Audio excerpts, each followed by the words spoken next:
They say love makes you do crazy things. I believed that for 30 long years. It starts small, the unraveling. Not with fists or screaming matches, but with silence. With a look that lingers too long on your flaws.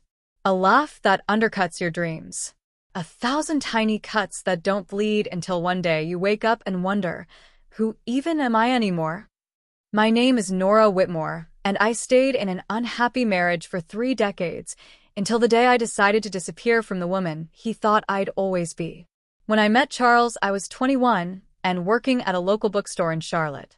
He was 32, sleek suit, silver watch, and confidence that filled a room before he even spoke. He made me feel chosen, like he saw something in me no one else had.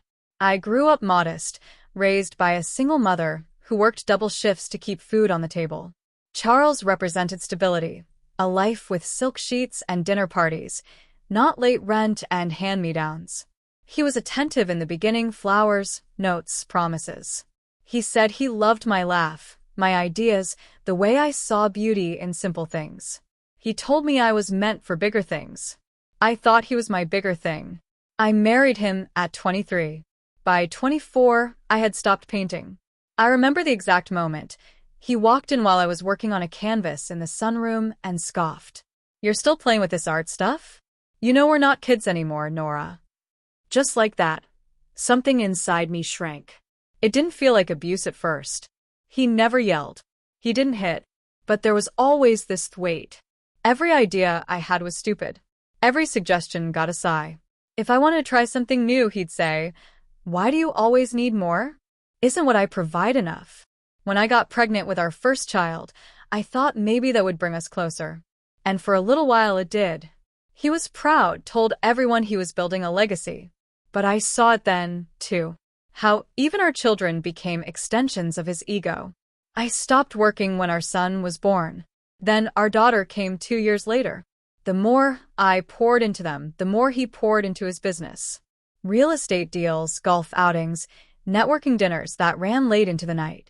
When he was home, he was distant. Sometimes I'd sit across the table from him and feel like a ghost, like I was watching someone else's life happen to me. The worst part? I started believing it was my fault. Maybe I wasn't interesting enough. Maybe if I lost weight. Maybe if I dressed better, smiled more, stayed quieter. I became a master at dimming myself. At pretending. I smiled at company parties and laughed at his jokes, even when they were about me. Especially when they were about me. Years passed. The kids grew. I planned birthdays and packed lunches, showed up at every school event while Charles sat in the back checking emails. He never hit me, but sometimes I wished he would. At least then, I'd have something visible. Something real I could point to and say, "See? This is why I'm breaking." Instead, I lived in a slow suffocation. I'd cry in the shower. Not sobbing, just quiet tears. The kind you wipe away before the water stops running. I'd stare at my reflection, tracing the lines that had deepened over the years, wondering where the girl with the paint-stained fingers had gone. When our youngest left for college, I thought, maybe now. Maybe we'd rediscover each other. Maybe we'd talk again. Travel. Grow old together with peace and warmth. Instead, he grew colder. He started spending nights at the office. He locked his phone. I wasn't stupid. I saw the signs. But I had nothing concrete. Nothing I could confront him with. Until one evening, while sorting receipts for taxes, I found it. A hotel receipt. 1 suite, 2 glasses of champagne. 11:43 p.m. A Friday night. He told me he was in Atlanta closing a deal. But this hotel was in Asheville. 2 hours from her home. I didn't scream. I didn't cry. I just stared at the paper, and then at the wall in front of me. For the first time in 30 years, everything clicked. The lies. The gaslighting. The way he trained me to accept crumbs and call it love. I folded the receipt neatly, slid it into a book, and placed it on my nightstand. I didn't say a word to him. Not that night. Not the next morning. Because something had shifted inside me. For 30 years, I played the role. The good wife. The loyal partner. The silent supporter. But now I was going to play a different part. And he'd never see it coming. The night I found the hotel receipt, something inside me shifted. Not just a crack, but a clean, quiet snap. The kind you don't hear until you realize you can finally breathe again. I didn't cry. I didn't throw it in his face. I didn't even ask him where he really was that night. Because for once, I wasn't looking for answers from Charles. I was looking for answers from myself. And what I found, I was done being his shadow. The next morning, I got up before the sun. I brewed the coffee just the way he liked it, left it on the counter, and kissed him on the cheek before he left for work. My hand didn't shake. My voice didn't waver. I told him to have a great day. Then I sat down and Googled, Divorce Lawyer Discreet Experience North Carolina. I met with Carolyn Bishop 2 days later. A sharp, silver-haired woman with piercing green eyes and a no-nonsense tone. She didn't ask why I stayed for so long. She didn't pity me. She looked over the financials I brought, his company holdings, the shared investments, my limited access to the accounts, and said something I hadn't heard in years. You're not stupid. You're strategic. That's the difference between women who get crushed and women who walk away standing tall. She gave me homework. Open my own bank account. Document everything. Gather records, especially anything involving suspicious expenses. I became an actress in my own home. The quiet wife again, but with a different motive. I'd smile over dinner, nod at his dull stories about quarterly projections and golf tournaments. I slipped receipts into my purse and took photos of his credit card bills. Every time he told me I was lucky to have him, I just nodded. Inside, I was boiling. Then came the betrayal I never expected. Not from him, but from her. Tracy Reynolds. My best friend since the 6th grade. The girl who braided my hair the night before prom. Who sat in the front row at my wedding, holding my bouquet during the vows. The woman I trusted so deeply, I made her the godmother to our son. One afternoon, I was in the attic searching for a box of old artwork I had hidden away. I wanted to remind myself of the girl I used to be. That's when I found the album, dusty, thick, full of old prints from disposable cameras and birthday parties. There was a photo tucked between 2 pages. I nearly missed it. Charles at a wine tasting. His arm slung comfortably around Tracy. Her hand on his chest. Both of them laughing, faces close. I stared at it for a long time. Something about their body language wasn't friendly, it was familiar. Intimate. My stomach turned. I searched emails, messages, and then I found it. A hidden folder in our shared cloud account, labeled Client Docs. It was filled with travel itineraries, dinner reservations. One stood out, Valentine's Day last year. Dinner for 2 at a rooftop bar in Charleston. His calendar had said he was in Dallas that weekend. The reservation confirmation was emailed to Tracy, reynolds77@gmail.com. I couldn't breathe. Tracy. The woman who'd told me, all marriages hit rough patches, Nora. You just have to be patient with Charles. She knew. Of course she knew. She was the rough patch. She fed me advice like poison in a pretty glass. I remember sitting on the edge of our bed that night, staring at the wall. I thought betrayal was a sharp pain. But this was slow and cold, like being left outside in the snow, barefoot, with no one noticing you were gone. I could have confronted them, screamed, called her, shattered the house in anger. But I didn't. Because I remembered something my lawyer had said in our first meeting. The one with control is the one who waits. So I waited. I started moving money, small amounts, nothing suspicious. I sold some of my old art under a pseudonym and deposited the cash in my account. I even took on a few freelance design clients through referrals on Facebook. I hadn't touched Photoshop in years, but it came back like muscle memory. He was too busy hiding his own secrets to notice I had started building a life behind his back. Every time Tracy texted me with "just checking in on you, sweet friend," I felt sick. But I smiled back. Played dumb. Let her believe I was still the same desperate, broken version of myself who clung to Charles for relevance. Let them both feel safe. The night of our daughter's graduation party, I hugged Tracy like nothing had changed. She brought Charles a designer tie and winked at me across the kitchen like we shared a secret. Oh, we did. Just not the one she thought. I even poured her a glass of wine and smiled when she complimented the house. You've always been such a great homemaker, Nora. She had no idea she was standing in a house built on lies, one I was about to burn down.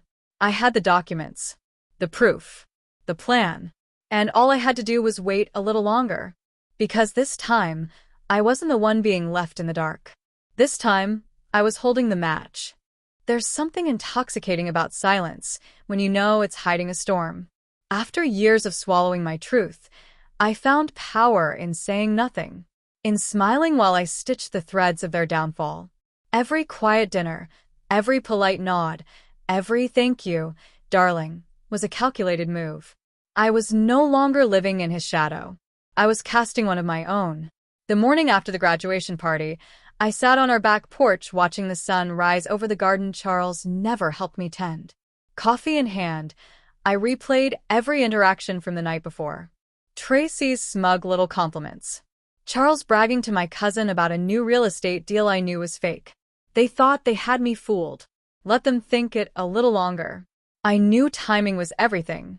If I moved too fast, they'd hide the money, spin their story, ruin me before I could breathe. So I made my move when he least expected it. On the night, he thought the world revolved around him. It was the 30th anniversary gala for his real estate firm. Black ties, high ceilings, $300, A-plate dinners, and champagne that flowed like water. I wore a sapphire blue gown, the same color I'd worn on our first date, back when he said I was the most beautiful woman he'd ever seen.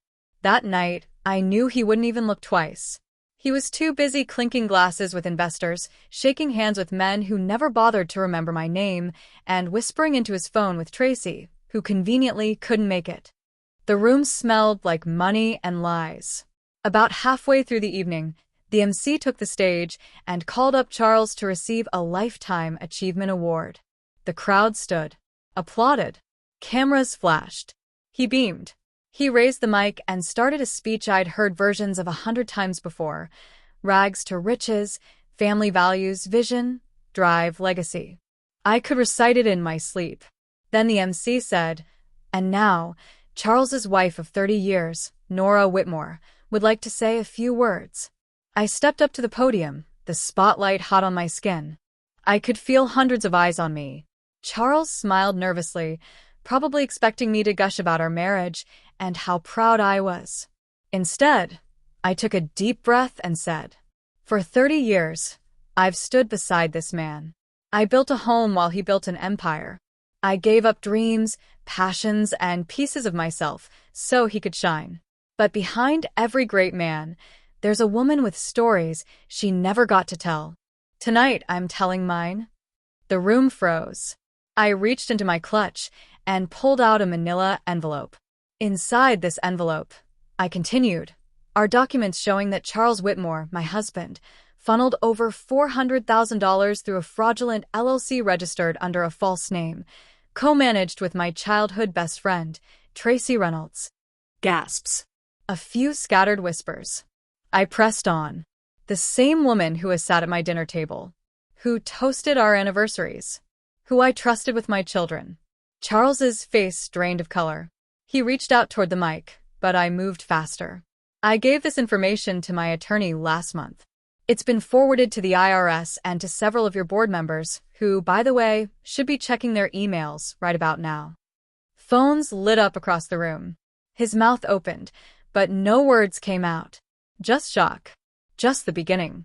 I handed the envelope to the MC. You'll want to hold on to that. Then I turned back to Charles, looked him straight in the eyes, and added, calmly, "You said I was nothing without you, that no one else would want me. But today, I found out what happens when a woman stops believing the lies she's been fed and starts writing her own ending." I walked off stage without looking back. By the time I reached the car, 2 board members had already called my lawyer. Tracy's number popped up on my phone 5 times before I blocked it. I didn't sleep that night.